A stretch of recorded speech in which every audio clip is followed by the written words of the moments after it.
एक झुमके बेचने वाली औरत हर गुरुवार को आती थी। उम्र लगभग 20 साल की रही होगी। उसका नाम था शबनम। झुमके बेचने का काम करती थी। देखने में वो बहुत सुंदर थी। बहन जी, मेरे झुमके लेकर देखो, अगर सबने तारीफ ना की तो कहना। ठीक है, 2 जोड़ी निकाल दो, एक मैं अपनी बहन को भी दे दूंगी। लेकिन गांव की कुछ औरतें उसकी सुंदरता से जलती थीं। एक दिन गांव की कुछ औरतों ने उसे घेर लिया। तू अपने आप को बहुत सुंदर समझती है? नहीं दीदी, ऐसा नहीं है। तेरी वजह से हमें कोई देखता तक नहीं है। तू एक डायन है, डायन। सब पर जादू किया हुआ है। इतना कहकर सबने शबनम को पीट पीट कर मार डाला और उसकी लाश को नाले में फेंक दिया। 40 साल तक सब ठीक था। फिर एक दिन एक और औरत आई। झुमके ले लो, झुमके। लाल आंखें और हाथ में एक लोहे की पुरानी थाली। थाली में ढेर सारे झुमके, कुछ चांदी के, कुछ सोने जैसे चमकते। वो औरत गली के हर घर के आगे खड़ी होती और टेढ़ी मुस्कान के साथ कहती, झुमके ले लो, झुमके, किस्मत बदल देंगे ये झुमके। बच्चे, बूढ़े, औरतें सब उसे दूर से देखते, लेकिन कोई पास नहीं जाता। उस औरत का नाम किसी को पता नहीं था। कितने के दिए ये झुमके आपने? अलग अलग रुपए के हैं सारे। ठीक है, दे दो ये वाले। जी ठीक है। औरत मुस्कुराई और झुमके देकर चली गई। जैसे ही वो गई, शिवानी भी अंदर चली गई और झुमके अलमारी में रख दिए। फिर वीरवार का दिन आया। ऐसे ही शिवानी धीरे धीरे बीमार होती गई। किसी को कुछ पता नहीं चला कि उसको हुआ क्या। फिर एक दिन वो मर गई। ना जाने क्या हुआ, शिवानी तो बिल्कुल ठीक थी। पता नहीं, मुझे तो झुमके वाली पर शक है। कहते हैं जिसने उसके झुमके खरीदे उसकी जिंदगी बदल गई, लेकिन कैसे बदली ये कहानी हर बार अधूरी रह जाती। झुमके वाली वहीं खड़ी मुस्कुरा रही होती है। ऐसी एक दिन तन्वी 20 साल की होनहार लड़की थी। वो शहर में कॉलेज में पढ़ रही थी और हाल ही में रसूलपुर में अपनी नानी के पास रहने आई थी। नानी श्रीमती सुलोचना देवी बेहद धार्मिक और पुराने समय की औरत थी। गली में पहली बार झुमके वाली को देखकर तन्वी मुस्कुराई। वाह, कितने सुंदर झुमके हैं। नानी की आंखें फैल गईं। उसे दूर से देखो बच्ची, पास मत जाना, ये औरत चुड़ैल है। नानी, ये सब बातें अब कौन मानता है। लेकिन उसी रात तन्वी ने सपना देखा। एक औरत, वही पीली साड़ी वाली, उसके सिरहाने खड़ी थी और कह रही थी, ये झुमके पहनोगी तो सारी दुनिया तुम्हारी होगी। अगली सुबह तन्वी ने सब अनसुना किया और कॉलेज चली गई। लेकिन दोपहर को वो फिर गली में दिखी, झुमके वाली। झुमके ले लो, झुमके, सुंदर सुंदर झुमके। तन्वी ने नजरें चुराई, लेकिन झुमकों की चमक ने जैसे उसे खींच लिया। कदम अनजाने में ही उस ओर बढ़ने लगे। कितने के हैं ये? तू चाहे तो फ्री में ले जा, पर एक वादा करना होगा। क्या वादा? हर गुरुवार तुझसे कोई न कोई गहना लिया जाएगा, लेकिन बदले में तुझे और मिलेगा। तन्वी हंस पड़ी। उसे ये कोई मजाक लगा। अच्छा, मतलब आप मेरे साथ लेन देन करना चाहती हैं? हाँ, कुछ ऐसा ही समझो। तन्वी ने उसकी बातों पर गौर नहीं किया और बात करते हुए उसने एक जोड़ी नीले झुमके लिए और अपने कानों में पहन लिए। ये अच्छे लग रहे हैं ना मुझ पर? हाँ, बहुत। तो यही ले रही हूँ मैं। वो झुमके उतारने लगती है, लेकिन वो औरत उसको मना कर देती है। रहने दो, अच्छे लग रहे हैं, पहन के रखो। पहली रात कुछ नहीं होता, लेकिन दूसरे दिन से तन्वी की जिंदगी बदलने लग जाती है। कॉलेज के जो टीचर उसे नापसंद करते थे वो तारीफ करने लग जाते हैं। तन्वी, तुम जो भी काम करती हो सब अच्छा ही होता है बेटा। तन्वी को ये सुनकर अच्छा तो लगा, लेकिन आश्चर्य भी हुआ। तभी उसके पास रिया आई, जो उससे हमेशा चिढ़ती थी। उसने कहा, तन्वी, तुम आज बहुत अच्छी लग रही हो। जिन लड़कियों से उसकी नहीं बनती थी वो उसकी दोस्त बनने लगी। एक हफ्ते में ही तन्वी सोशल मीडिया की स्टार बन गई। लेकिन फिर गुरुवार आया। गली में झुमके वाली फिर आई। इस बार उसके हाथ में थाली नहीं थी, बल्कि वो दरवाजे पर दस्तक देने लगी। क्या बात है, नानी कहाँ है आज? तन्वी के कमरे का दरवाजा अपने आप खुला हुआ दिखा। अंदर कोई नहीं दिखा, लेकिन उसकी अलमारी में रखा सोने का कंगन गायब था, वही जो उसकी माँ की आखिरी निशानी थी। तन्वी रो पड़ी। तभी उसे याद आया वादा। ये झुमके ही है सारी परेशानी की जड़। अब तन्वी डरने लगी थी, लेकिन वो झुमके नहीं निकाल सकी। जब भी कोशिश करती कान से खून बहने लगता। उसके सपनों में अब झुमके वाली हर रात। नानी सही बोल रही थी, ये चुड़ैल ही है। तन्वी अब समझ चुकी थी कि उसने मौत को बुला लिया है। अब हर गुरुवार को तन्वी के जीवन से कुछ न कुछ गायब होने लगा। कभी यादें, कभी कोई प्रियजन। एक गुरुवार उसकी बेस्ट फ्रेंड की रहस्यमयी मौत हो गई। जाने दो मुझे, ले लो अपने झुमके, लेकिन मेरे अपनों को छोड़ दो। तन्वी अब टूट चुकी थी। एक रात तन्वी अचानक गायब हो गई। नानी ने पूरे गांव में तलाश की, लेकिन उसका कोई पता नहीं चला। 3 दिन बाद रसूलपुर गली नंबर 13 में एक नई लड़की दिखी। हाथ में लोहे की थाली, पीली साड़ी, लाल आंखें। उसने कहा, झुमके ले लो, झुमके, किस्मत बदल देंगे ये झुमके। ये तो मेरी तन्वी की आवाज है। नानी भागते हुए उसके पास गई और बोली, बेटा तन्वी तू कहाँ चली गई थी? मैंने कहाँ कहाँ नहीं ढूंढा तुझे। लेकिन तन्वी जैसे अब होश में नहीं थी और बस बोले जा रही थी, झुमके ले लो झुमके। तन्वी की नानी ने कितने ही मंत्र पढ़े लेकिन तन्वी अब वापस नहीं आई। तन्वी अब गायब हो चुकी थी। सबको अब झुमके बेचने वाली से डर लगने लगा। ले गई ये चुड़ैल मेरी तन्वी, मेरी बच्ची को। वो हर वक्त रोती रहती और अपने घर से बाहर आते जाते लोगों को मना करती कि कोई उससे झुमके मत लेना। लेकिन एक बार फिर एक नई लड़की श्रद्धा, जो अपने परिवार के साथ हाल ही में उस गली में शिफ्ट हुई थी, उसने भी वही झुमके वाली देखी। उसे झुमके इतने प्यारे लगे कि बिना कुछ पूछे उसने खरीद लिए। बहुत ही सुंदर है, मुझे आप 5 दे दो। उस रात उसने सपना देखा। पीली साड़ी वाली महिला उसे आईने के सामने खड़ा करती है।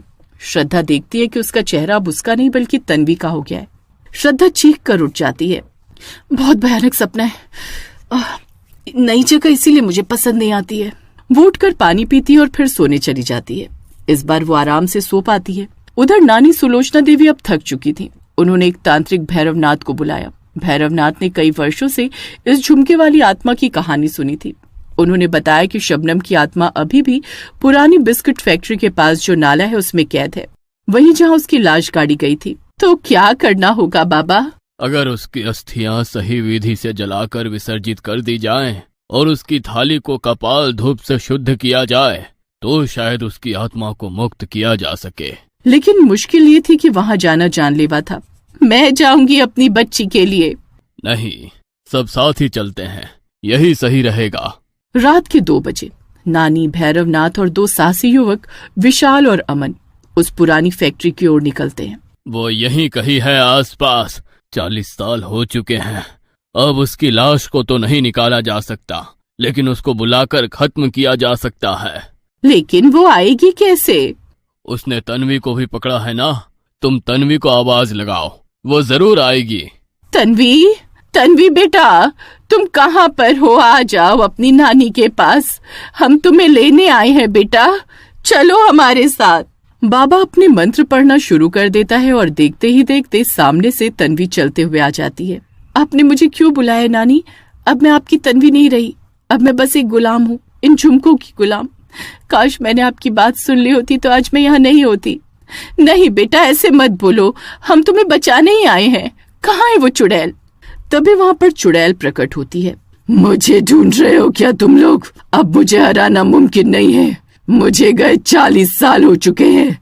तब तो तुम लोगों में से किसी ने मेरी मदद नहीं की, तो अब क्या करने आए हो? तन्वी चुपचाप चुड़ैल के पीछे जाकर खड़ी हो जाती है। लेकिन इस बार नानी तय करके आई होती है कि वो अपनी पोती को अपने साथ लेकर जाएगी। बाबा मंत्र पढ़ने लगता है और बातों बातों में नानी ने बाबा के कहने पर श्रद्धा से 2 झुमके ले लिए होते हैं। बाबा मंत्र पढ़कर झुमकों को भस्म करते हैं, जिससे तन्वी पूरे तरीके से होश में आती है और उसके कान से वो झुमके गिर जाते हैं तो वो चीखने लगती है, मुझे खत्म करना इतना आसान नहीं है, मैं फिर वापस आऊंगी। और तुमने तन्वी को तो बचा लिया, लेकिन मैं फिर बदला लूंगी सबसे। तन्वी अपनी नानी को पकड़कर रोने लग जाती है और बोलती है, नानी, अब से मैं आपकी सारी बात मानूंगी, मुझे माफ कर दो नानी, मैंने आपकी बात नहीं सुनी। नहीं मेरी बच्ची, गलती बच्चों से ही तो होती है, मैंने तो तुझे हमेशा माफ।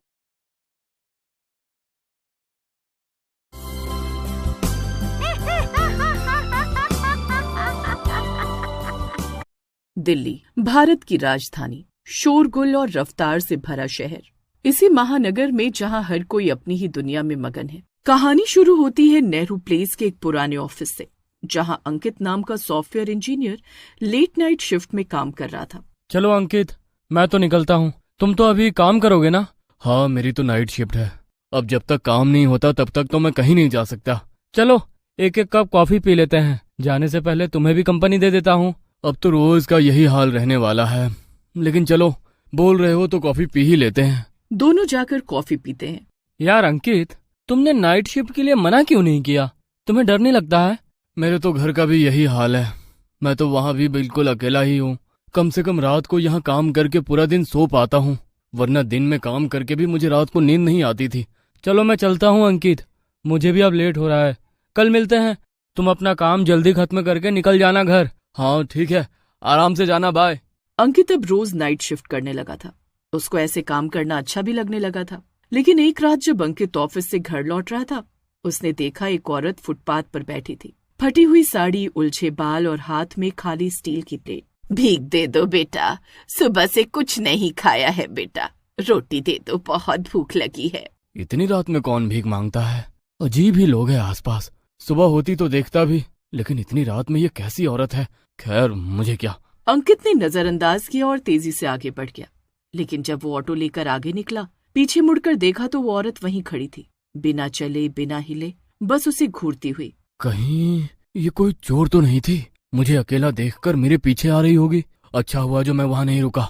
क्या हुआ सर, आप कुछ कह रहे हैं क्या? अब नहीं भैया, आप बस ले चलो मुझे। वो तो मैं ऐसे ही खुद से कुछ बात कर रहा था। अगले दिन अंकित थोड़ी जल्दी ऑफिस चला गया। क्या बात है अंकित, तुम तो नाइट शिफ्ट करते हो ना, तो आज सुबह सुबह कैसे आना हुआ? नहीं, बस ऐसे ही मन किया आज सुबह ही अपना काम कर लूं। लगता है अंकित भाई को भी चुड़ैल से डर लग गया है। क्या हुआ? कौन सी चुड़ैल? बात काम की है, सब सुन लो। मैं बार बार नहीं बताऊंगा, फिर ये मत कहना मैंने बताया नहीं। बात काम की है, मुझे भी पहले नहीं पता था, लेकिन अब पता चल गया है। अरे और कितना सस्पेंस, अब बता भी दो। भाई, रात को यहाँ पास में एक चुड़ैल घूमती है, जो रात में आने जाने वालों से भीख मांगती है और रोटी मांगती है। उसे खाना नहीं दिया तो वो पीछा करती है और गायब नहीं होती। बस बच कर रहना, कहीं तुम्हें ना पकड़ ले। वो बहुत खतरनाक है, बहुत लोगों को परेशान किया है आज तक उसने। कुछ लोग बहुत डर गए और कुछ हंस पड़े। हंसने वालों में अंकित भी शामिल था। वो भी बहुत जोर से हंसा, लेकिन उसके दिमाग में पिछली रात की वो आंखें चुप गई। उसको एकदम से सब याद आया। कहीं जो रात में मैंने देखा वो वही बुढ़िया चुड़ैल तो नहीं जो भीख मांगती है? नहीं नहीं, ये सब बस मेरे दिमाग की उपज है, ऐसा कुछ नहीं है। ये बस एक इत्तेफाक ही होगा और कुछ भी नहीं। अंकित पूरा दिन अपना काम करता रहा और काम करते करते उसको एक बार फिर देर हो जाती है। अब फिर अंकित रात में अकेला हो जाता है। एक दिन दिख गई तो क्या रोज रोज दिखेगी? कोई नहीं, घर चलता हूँ। तभी उसके कंधे पर एक हाथ आता है। कौन है? मैं वही हूँ बेटा, जो कल रात भी आई थी तुमसे रोटी की भीख मांगने। अंकित पीछे घूमता है तो वहाँ कोई नहीं होता है। अंकित तेजी से चलने लगा। डर के मारे उसकी हालत खराब हो जाती है। जय हनुमान ज्ञान गुण सागर। अंकित थोड़ा और आगे बढ़ता है कि तभी एक मोड़ पर उसको एक हाथ दिखता है। उस हाथ में एक कटोरा होता है। भगवान जी, बचा लो आज।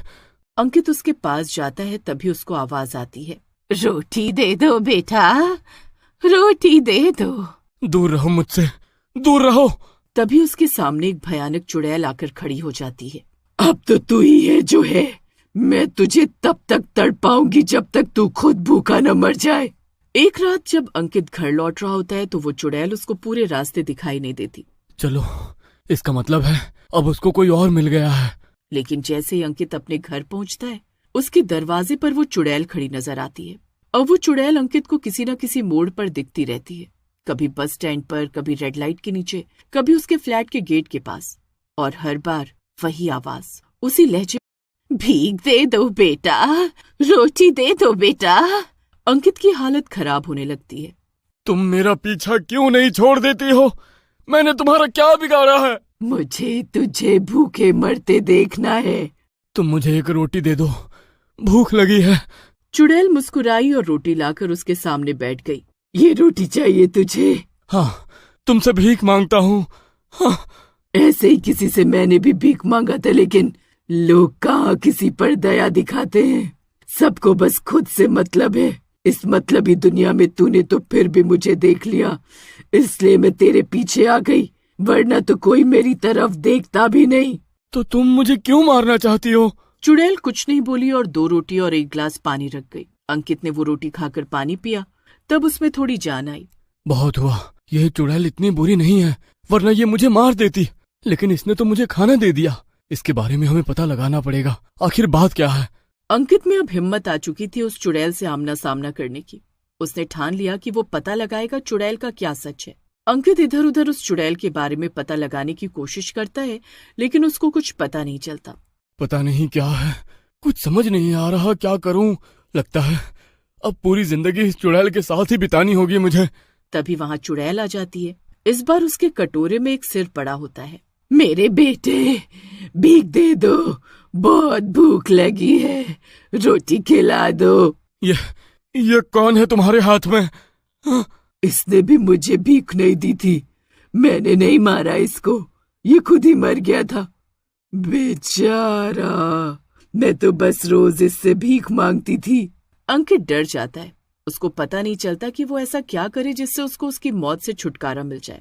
वो रास्ते से जा रहा होता है, तभी उसको एक स्थानीय बुजुर्ग सिक्योरिटी गार्ड रोकता है। क्या बात है सर, आप बहुत उदास रहते हैं। कुछ नहीं बाबा, जाने दो। उस चुड़ैल के बारे में जानना है? अंकित चलते चलते एकदम से रुक गया। उसको ऐसा लगा जैसे किसी ने उसके दिल की बात समझ ली है। कौन है वो औरत? बाबा, आपको पता है क्या, मैं बहुत परेशान हूँ, मैं जीना चाहता हूँ, मेरे घर वालों को मुझसे बहुत उम्मीदें हैं। गार्ड ने अंकित की बातें बहुत ध्यान से सुनी और फिर एक लंबी सांस ली। तब तक अंकित चिल्लाया, देखो बाबा, वो फिर आ गई। मुझे देखकर हमेशा ऐसे ही हंसती है ये। चुड़ैल ठीक अंकित के सामने खड़ी होती है, लेकिन जब बाबा घूमे तो उन्हें वहां कोई नहीं दिखा। मुझे कुछ दिखाई नहीं दे रहा है, लेकिन मैं तुम्हारा दुख समझ सकता हूँ बेटा। ये कौन है बाबा? मुझे क्यों नहीं छोड़ रही है? उसका नाम गुलबानो था। 90 के दशक में यहाँ फुटपाथ पर झोपड़ी में रहती थी। उसका पति मरा, बेटा उसे छोड़ गया। वो हर दिन एक ही चीज मांगती, रोटी। लेकिन लोगों ने उसे पागल कहकर मार डाला। कहते हैं मरने से पहले वो चिल्लाई थी कि जो मुझे भूखा छोड़ेगा मैं उसे भूख में जला दूंगी। उस रात अंकित के सपने में वही औरत आई। वो उसके बिस्तर के पास बैठी थी, चेहरा काला, आंखें जलती हुई, और कह रही थी, रोटी दो, नहीं तो अब तेरा पेट हमेशा के लिए जलता रहेगा। मैंने एक बार तुझे मौका दिया है, अब और नहीं दे सकती हूँ। अगले दिन अंकित को समझ आया कि उसकी भूल कहाँ हो रही है। उसने कभी उस भिखारन को खाना ही नहीं दिया। उसने अब तय किया कि अब वो उसे खाना देगा। वो बाजार गया, सामान खरीदे, गरम रोटियां ली और उसी जगह पहुंचा। अंधेरी रात थी। वो औरत फिर दिखी, इस बार और भी डरावनी पर शांत। अंकित ने खाना उसकी प्लेट में रख दिया। उसने मुस्कुराते हुए कहा, अब भूख नहीं रहेगी, लेकिन तुझे हर भूखे को खाना देना होगा, नहीं तो मैं फिर लौटूंगी। और वो हवा में विलीन हो गई। अब अंकित ने ऑफिस के बाहर एक फ्री फूड स्टॉल लगा। शाम का समय था। गांव में एक अजीब सी खामोशी छाई हुई थी। किसी के घर में रोशनी नहीं थी, बस कुछ घरों के दरवाजे खुले हुए थे। ये एक छोटा सा गांव था जहां लोग अपनी रोजमर्रा की जिंदगी में व्यस्त रहते थे। अरे करण, तुमने सुना? यहाँ नई सड़क पर एक रेस्टोरेंट खुल रहा है। क्या बात है, अब तो हमारे इलाके में रेस्टोरेंट भी खुलने लगे। चलो अच्छा है, कभी कुछ खाने का मन हो तो यहीं आया करेंगे। हाँ भाई, मेरी बीवी तो हर 4 दिन पर मुझे कहीं दूर जाने को बोलती है, बाहर का कुछ लाने को। अब मुझे दूर नहीं जाना पड़ेगा। दूर तो नहीं, लेकिन अब शायद तुम्हें 4 दिन की जगह 2 दिन में ही यहाँ आना पड़े। हाँ भाई, ये तो तुम बिल्कुल सही कह रहे हो। तभी वहाँ पर एक बहुत अच्छा रेस्टोरेंट खुलता है। लोग वहाँ आने जाने लगते हैं। सब ठीक चल रहा होता है, लेकिन तभी एक दिन रेस्टोरेंट की सारी बिरयानी चोरी हो जाती है। और तभी प्रिया और उसकी बहन वहाँ खाना खाने गए होते हैं। भैया, बिरयानी तो ले आओ। मैडम, बिरयानी तो खत्म हो गई है। भैया, 1 घंटे पहले ही तो बनी थी, मैं वही देखकर तो आई थी। सॉरी मैडम, बिरयानी तो नहीं है। प्रिया गुस्सा हो जाती है और मैनेजर को बुलाने की बात करने लगती है। तभी उसकी बहन रीमा उसको शांत कराती है। रहने दो ना दीदी, चलो घर में, मैं आज आपके लिए बिरयानी बनाऊंगी। हाँ चल, पूरा का पूरा मूड खराब हो गया आज तो। कोई बात नहीं, मैं भी तो अच्छी बिरयानी बनाती हूँ, आप वो खा लेना आज। हाँ प्रिया, ठीक है, चल मैं तेरी मदद कर दूंगी बिरयानी बनाने में, लेकिन सारा नहीं बनाऊंगी मैं। अरे ठीक है दीदी, चलो अब। घर आते ही दोनों बहनें किचन में लग जाती हैं और 1 घंटे में ही चिकन बिरयानी बना लेती हैं। चलो दीदी, अब थोड़ा आराम करते हैं, उसके बाद गर्मा गर्म चिकन बिरयानी खाएंगे। हाँ हाँ ठीक है, चल। जैसे ही बिरयानी लेने वो किचन में जाते हैं, किचन में बिरयानी गायब हो जाती है।